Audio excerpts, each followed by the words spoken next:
ଆଜି ବିବେକ ସୁନୟନା ଏବଂ ବୁଲବୁଲ ଦେବୀକୁ ଖୋଜିବାକୁ ଯିବ। ସେଇଠି ଗଲା ପରେ ରାସ୍ତାରେ ଗଛ ପଡ଼ି ରହିଥିବ। ପୁଲିସମାନେ କହିବେ ଆଗକୁ ତୁମେ ଯାଇପାରିବ ନାହିଁ।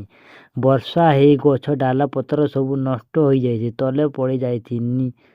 ତୁମେ ଆଗକୁ ଯାଇପାରିବ ନାହିଁ। ଆମେ ତୁମକୁ ହଇରାଣ କରିବାକୁ ଚାହିଁନୁ। ଆଉ 2 ଘଣ୍ଟା ଲାଗିବ ଏସବୁ ଗଛପତ୍ର ସବୁ ସଫା କରିବା ପାଇଁ।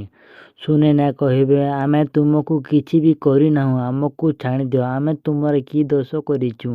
ବୁଲବୁଲ ଦେବୀ କହିବେ ଏତେବେଳେ ହେଲା ସୁନୟନା କାହିଁକି ବୋଲି ଦେ ନାହିଁ। ତାପରେ ସୁନୟନା କହିବେ ଏମାନେ ଏତେ ଖୁସିରେ ନାଚୁଛନ୍ତି କାହିଁକି? ଏତେ ଖୁସି କେମିତି ହୋଇଛନ୍ତି? ତୁମେମାନେ ମମିଙ୍କୁ ଛାଡ଼ିଦେବା ପାଇଁ ତୁମେ ଏତେ ଖୁସି ଅଛ କି? ନାହିଁ, ତୁମେ ଆମର ସର୍ଦ୍ଦାର ପୁଅଙ୍କ ସହିତ ବାହାଘର ହେବ। ତାହାପରେ ସୁନୟନା କହିବେ ମୋର ବାହାଘର ହୋଇସାରିଛି, ମୁଁ ଆଉ ବାହା ହୋଇପାରିବି ନାହିଁ। ଦେଖନ୍ତୁ ମୋରି ବେକରେ ମଙ୍ଗଳସୂତ୍ର, ହାତରେ ଚୁଡ଼ି ଓ ମାଥାରେ ସିନ୍ଦୂର ଅଛି।